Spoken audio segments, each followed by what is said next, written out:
Here's the mistake everyone keeps making. That woman who took the stand this month is not the woman we're talking about from 13 years ago.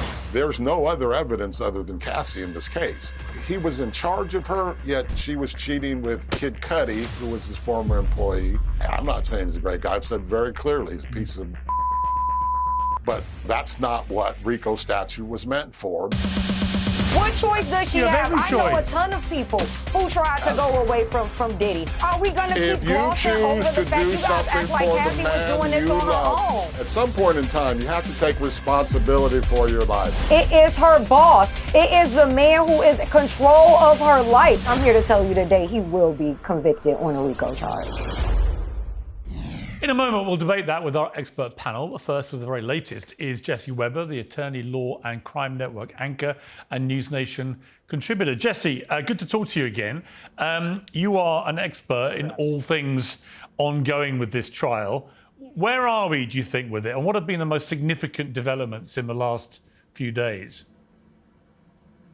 So, Piers, I would say the last time I spoke to you, I said I wasn't sure whether or not the prosecution was going to be able to prove racketeering or sex trafficking. I think they have gone above and beyond that. I mean, let's just even talk about what happened yesterday. So, in order to prove racketeering, this criminal enterprise that Sean Combs led, prosecutors have to say there was a pattern of criminal activity, and they have to prove at least two underlying crimes. There's kidnapping, there's forced labor, there's arson, there's sex trafficking, bribery. Yesterday, Eddie Garcia, a former security officer at the Intercontinental Hotel where Sean Combs appeared to beat Cassandra Ventura on tape, which in and of itself is important evidence for sex trafficking, says that Combs paid him $100,000 for the footage. And it was interesting because before he took the stand, he wanted to plead the fifth, a right against self-incrimination. He was granted immunity. And I said, why would he want that? Well, not only does he say he takes the money and then splits it with two others, he didn't report it on his taxes, didn't put it in a bank account, allegedly lied to investigators in June of 2024. This is not somebody who has anything to gain by testifying, and clearly added a bit of credibility. So if the prosecution is looking at proving bribery for racketeering, it seems like they got it. Last week, Kid Cudi, or the week before, Kid Cudi testified about his car being blown up by Sean Combs. That's arson. An assistant testified that she was kidnapped by Sean Combs at gunpoint. That's kidnapping. Cassie Ventura, that was all about the sex trafficking counts. And I think the prosecution is really selling the idea not only that Sean Combs was essentially this mafia figure, but that he was using the company's resources and his staff to facilitate and cover up a pattern of crimes. They have been very deliberate in every witness that they've called. Is Sean Combs likely to testify? No. Let me tell you this. First of all, we all know that him taking the stand and being subjected to cross-examination by the prosecutors is going to be quite problematic for him. But you also have to wonder what his judgment is. Look, in the United States, it's his decision and his decision alone to testify. But he's the same guy who thought it was a good idea 2 days after CNN published that footage of him back in 2016 to release an Instagram video apologizing for it. So he basically forfeited any right to say that that video wasn't him or it was manipulated. He admitted it. So if that's the judgment of this criminal defendant, I don't think him getting on the stand will do any good. Even though the defense has been saying this is all domestic violence, I think their best avenue is to strike at the credibility of these witnesses. They've been doing a very good job at that and trying to say, even if this is a violent series of episodes, it's not sex trafficking, it's not racketeering, it doesn't meet those elements. Those are where they need to go. That's where they need to go. And in relation to Cassie Ventura's testimony, a lot of debate about, Bill Maher did a big piece about this, and I interviewed the Punisher who came forward, and he certainly was of the belief that what was going on was very consensual. And in fact, Cassie Ventura had been the one that liaised with him over payment and times and locations and so on. This all goes to this general argument of whether she was coerced by Sean Combs. Where's that argument now, do you think? I mean, have the prosecution won that debate, do you think, in the eyes of the jury, that it's been established it was coercion, or is there wriggle room there for Sean Combs? No, it definitely hasn't been decided, and it's difficult to know what the jury might be thinking, but they have been doing an exceptional job at raising that in cross-examination of Cassie and also Mia. So Mia was a former assistant who says that Sean Combs sexually assaulted her multiple times, and yet they confronted her with many social media posts and text messages where she's praising Sean Combs, that she even wanted to work for him. There were messages with Cassie where she was appearing to set up these freak-offs and encouraging these freak-offs. But then you remember the testimony of Dr. Dawn Hughes, a forensic psychologist who said this is a lot more complicated. It may appear that victims are behaving in a way that's inconsistent with being abused, but not so fast. There's a lot of complicated issues of trauma bonding, financial control. Sometimes victims won't even recognize they are victims until years later with trauma. So it's not an easy analysis. It's not an easy discussion. But I will tell you, his defense team, which are doing a fantastic job, they're great lawyers, they're raising that kind of reasonable doubt because they are saying everything was consensual. They were willing participants. It may have been ugly. It may have been different. He may have been violent. It may have been domestic violence, but that is not what this federal case is about. So I imagine that when this goes to the jury, you are going to be seeing a long deliberation process, basically about whether or not these witnesses are credible.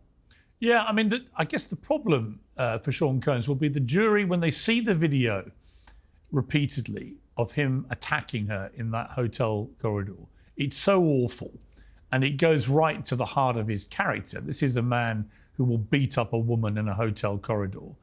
You know, if I was on a jury seeing that, it'd be very hard to get that out of my head in terms of a man who has a violent hold over a woman he may be with. So there are two things to that, right? The jurors are human beings, and there's always been an argument, no matter what evidence is presented to them, are they going to convict him because after 8 weeks, they really, really don't like this guy and they want to punish him some way. They're not supposed to do that. The other way of looking at it, and I was thinking about it today, we're about to hear the testimony of Jane. So Jane is alleged victim number 2. She makes up her own individual sex trafficking count. She helps with the racketeering charge. I went back to the opening statement, and they basically say that Sean Combs was violent with her on multiple episodes. And I said, how do we know if that's true? You go back to the 2016 video. That 2016 video arguably corroborates every one of these alleged violent episodes that you've been hearing from staff, from alleged victims, from Cassie. That's the power of that video. I said it to you before, I'll say it to you again. You know, when Cassie Ventura came out with her lawsuit and these allegations that blew all of our minds, we said, how do we know if this is true? Everything changed when CNN published that video because we saw Sean Combs in a light that we had never seen before. And honestly, during the course of this trial, what we're learning, these allegations, if they're true, this is definitely a different guy than we all knew him in the public. Yeah. Okay, I'm going to put you on the spot like I will every time until this is over, Jesse. Is he going to walk or is he going down? Again, I think that he has a very difficult road to be found not guilty of transportation to engage in prostitution, up to 10 years in prison, transporting victims and sex workers just for prostitution, for sex work. I think they've done that. Sex trafficking, there are 2 key events in Cassie's account that I think prove that, the 2016 hotel tape and also a plane incident where she claims she was shown videos of freak-offs by him and then was forced to engage in one afterwards. I think that goes to threats. So I think they might convict him of sex trafficking with Cassie. I don't know about Jane. We'll have to see her testimony. And racketeering, I would say they're probably 75% there. I think we need to learn a little bit more about the resources, the money flow, whether or not there was a criminal agreement with his staff to further criminal activity. One of the things we're looking for is whether or not his former chief of staff will testify. I see the building blocks. I don't know if they've quite got a conviction yet for racketeering. Jesse Weber, brilliant stuff, as always. Thank you very much. If you've ever felt like you're being watched online, it's unfortunately because you are. Hundreds of companies, so-called data brokers, watch and record everything you do on the internet. Even if you're using incognito mode or private tabs, they can still access every purchase you make, every search you type, and much more. Your data can be sold to advertisers, government agencies, or insurance companies who could use it to charge you more. You could stand by and accept all of this, or you could reclaim your privacy, as I have done for many years with ExpressVPN. The app redirects 100% of your online traffic through secure servers. No data brokers, and no third parties can see what you do. ExpressVPN also hides your IP address, without which there is no way of tracking you and no point invading your privacy in the first place. A new feature called ID Defender is free to all US customers. ID Defender scours the internet to remove your information from the files of data brokers. This is the #1 rated VPN by experts at CNET, PC World, and The Verge. And right now, you can get an extra 4 months of ExpressVPN for free. To scan the QR code that we're showing on the screen, or go to expressvpn.com/peers to get 4 extra months for free. That's expressvpn.com/peers. Now, on with the show. Could Diddy sensationally walk free after one of the most high-profile downfalls in showbiz history? To debate this, I'm joined by Matthew Fletcher, the former lawyer of Suge Knight, and Ariel Mitchell, attorney for a recent Diddy accuser. Well, welcome to both of you. Matthew, we've spoken several times about this case.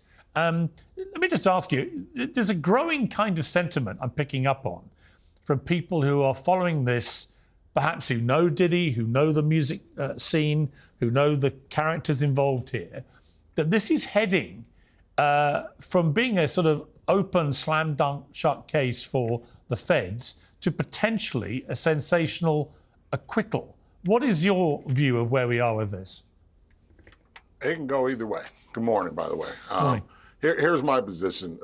Without question, they've not proven that there's been any corporation or organization that was organized for the purposes of satisfying P. Diddy's sexual needs. Bad Boy Enterprises was formed, I think, in 1998. And the government's alleging that this RICO statute covers those actions of finding Bad Boy Productions, which I think has like 50 or 60 platinum albums before Cassie even came on the scene. I think that's a horrible failure by them. I don't know if he's walking on everything, but I can tell you I have real issues with the RICO part of this because it's silly to think that when he founded Sean John Jeans, he was really doing that with the knowledge that someday in the future he would meet Cassandra Ventura, and then lure her into a life of voyeurism and swinging and all of the things that went on it. Understanding that right now his jeopardy, the jeopardy he faces is based upon the horrendous conduct of what he did to that woman in that video. There's no other evidence other than Cassie in this case. And everyone can sit there and wring their hands and say, oh, you know, poor Cassie, and I agree. What he did was horribly wrong. But Cassie also has opened herself up to a little bit of criticism when she says, it's not about the money, but I want $10 million from the Intercontinental Motel, which starts to make it seem like it's about the money. And as these horrific images of the video kind of become not as hot as they were before, you start looking at facts and you go, wait a minute. He was in charge of her, yet she was cheating with Kid Cudi, who was his former employee. She was cheating with his former trainer. She had her own apartment. She had her own money.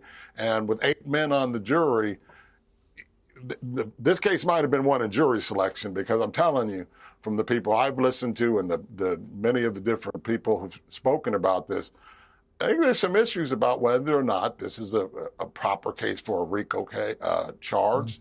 Start to wondering if the only witness you have and the only charges you have is that he beat up that woman, which he certainly did.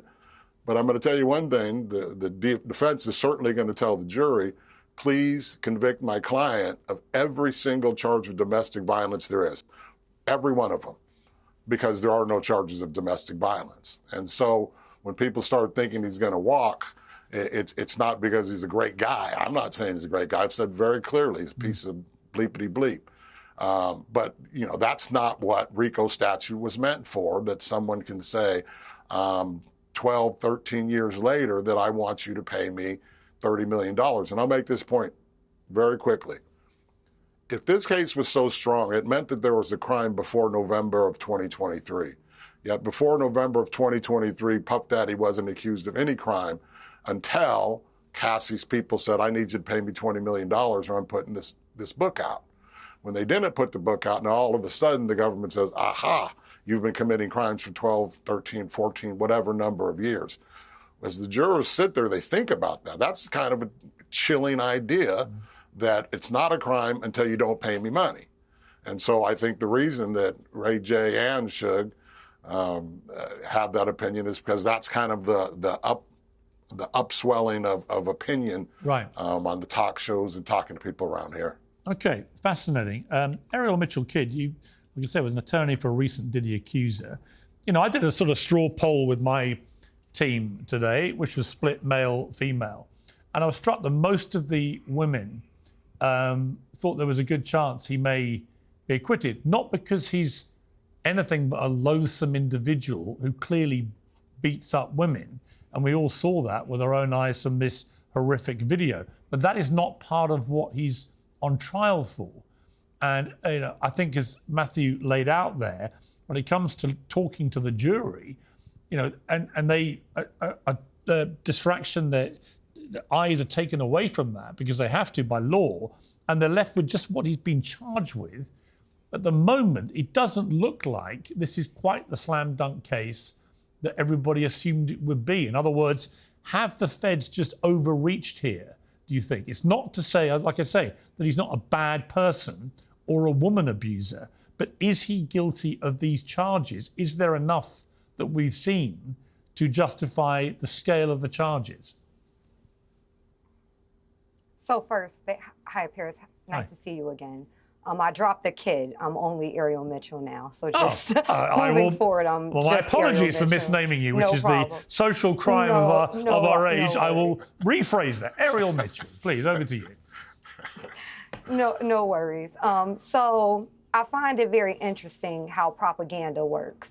And I'm watching propaganda occur in real time because there's no way that anybody who is really following the case, who's really reading the transcripts that are coming out from the testimony, who cannot, or how do I say this? Most people don't understand what the proof or the burden of proof that the prosecution has to reach in a case like this. RICO has things attached to it called overt acts. So there are certain things, for example, that they have to address. So they have to address in the RICO. So there are certain parts of the RICO and the elements that they have to reach in order to be successful at trial. If anybody is actually taking the time to read the transcripts, which are very long, instead of just reading headlines, they would see very clearly that the prosecution is doing an amazing job, a magnificent job, in my opinion. So explain exactly every why. Testimony. Give me some examples of why you think that.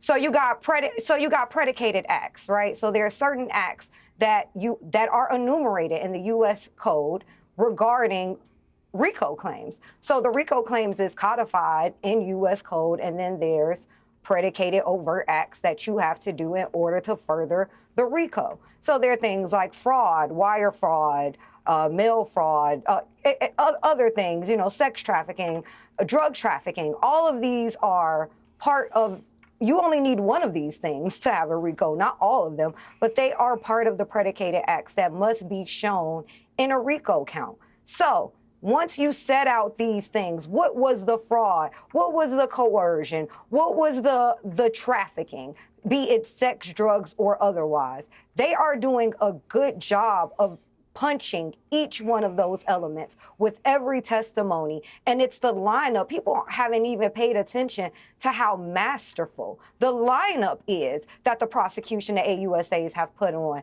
from the start of the trial with I believe it was the first male sex worker, and then they went directly to Cassie. And Cassie's testimony has pretty much set up the testimony from everybody else who's come after her, and it set up the majority of the elements that was needed for the RICO claims.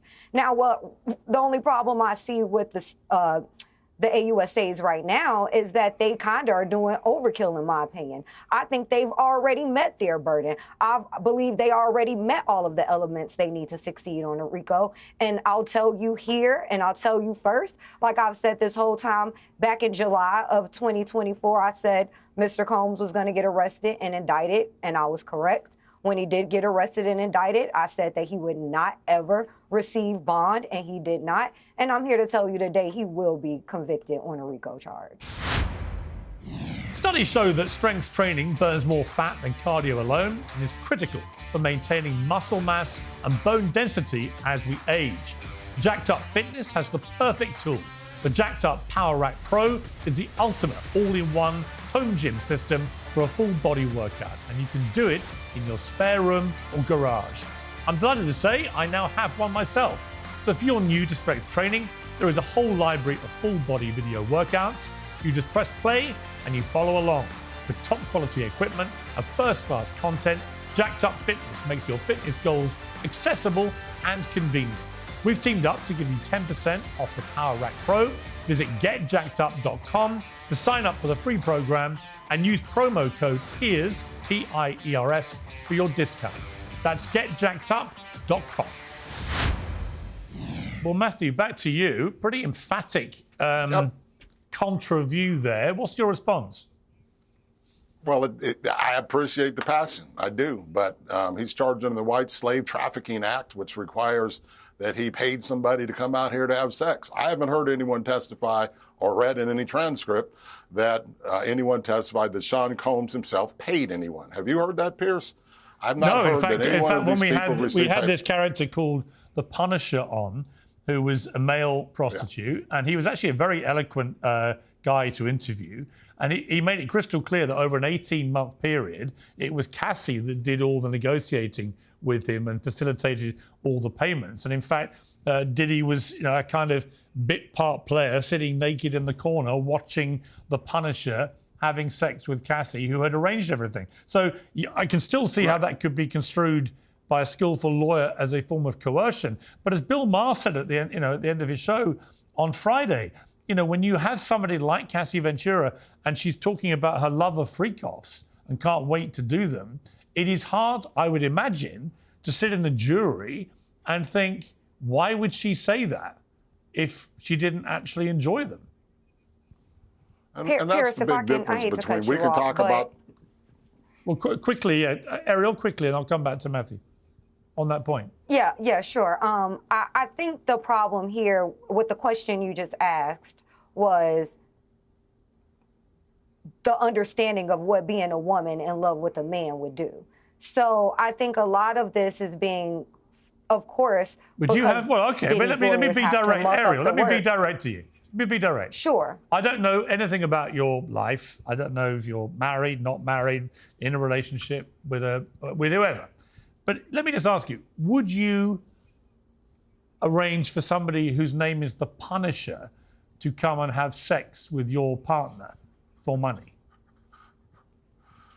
If my man was a billionaire who had the influence, the reach, the power of someone like P. Diddy, and he not only is my man, but he is my boss, and he has my life in his hand. And that's what he told me he was into. And that's what he told me he needed from me. How do I not do that? Whether or not I like it or don't like it. What choice do I have? Well, what choice? Seriously, let's talk about it. What choice does she have? I know a ton of people who tried to go away from Diddy, who tried to leave him, we'll call it, and they were not successful. He blackballed them. He hurt them. He tried to kill them. I mean, it's.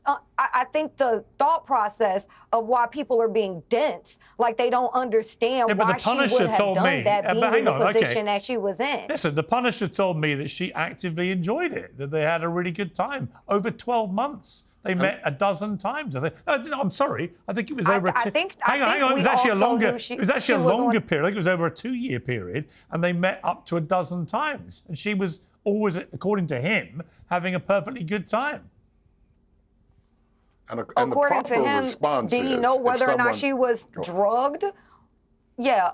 I mean, we all know she was not herself. We all know she clearly had to go to rehab for some type of substance all right, abuse let me bring Matthew in. And I think for him to say, go ahead. Okay, Matthew. So here's the mistake here's the mistake everyone keeps making. That woman who took the stand this month is not the woman we're talking about from 13 years ago. She may be a perfectly spectacular mother, wife, significant other today. The charges go back as whether or not she was calling men up who are the punisher and say, come over and do what you do, and then paying them. And the correct response, if someone says, hey, I would really like to do A, B, and C, you say, no, thank you. I don't want to have someone do A, B, and C unless you want to do A, B, and C. He is a domestic violence defendant, or should have been, without question. You cannot say that when someone sets up a freak off when Diddy's not even there, in between screwing his trainer and his other employee, that she's hopelessly helpless in this entire scenario. And you have 8 people on that jury who have unfortunately been through or know someone who's had someone who's cheated on them repeatedly. And every part of this case is based upon whether or not Cassie is credible and believable. And one thing the defense is going to say, we're not talking about this wonderful, talented, pregnant woman here. We're talking about the woman who, as Piers points out, called the Punisher to come back over and over and over and over and over and over and over again over a period of years. That's rather difficult to believe that this is a person she was in a relationship with Diddy. Like, are we going to keep glossing over the fact you guys act like Cassie was doing this on her own? Okay, as Bill Maher said, at some point in time, you have to take responsibility for your life. It's just not her man, though. But it's just not her man, though. It's just not her man, though. First of all, it is her boss. Let's be clear. It is the man who is in control of her life. So to just quantify it in such a way where it's just her man, that is incorrect. You know what's fascinating? You know what's fascinating about this is actually the way you both blew up there is actually the crux of this whole case. It's whether the jury is going to view this as Matthew is viewing it, and many people I know are viewing it, or whether they're going to view it, Ariel, as you're viewing it, and many people I know share your view. And it is split. You know, I know so many people who believe he's got a chance of walking despite being despicable and a woman abuser because they haven't proved their case and because it looks like she was consensually agreeing to a lot of this stuff. And there are other people who agree with you, Ariel, that they think it was a form of long-running coercion by somebody who, as you say, was a very powerful lover, but also a boss. And I think it's going to come down to whether this jury agree with Matthew or agree with Ariel about what Cassie Ventura's mindset was when she agreed to do all these things. I have to say, my own view slightly pivoted after that interview with the Punisher. And that might be unfair and it might be wrong. But I listened to him and I thought, wow, really? For over 2 years, over a dozen meetings in hotels, she did all the transactional stuff. She seemed to be really enjoying herself. If I'm on that jury, I'm finding that quite difficult to get past. But anyway, we shall see. It's a fascinating case. Thank you both very much indeed for joining me. I appreciate it. Piers Morgan Uncensored is proudly independent. The only boss around here is me. If you enjoy our show, we ask for only one simple thing. Hit subscribe on YouTube and follow Piers Morgan Uncensored on Spotify and Apple Podcasts. And in return, we will continue our mission to inform, irritate and entertain. And we'll do it all for free. Independent, uncensored media has never been more critical, and we couldn't do it without you.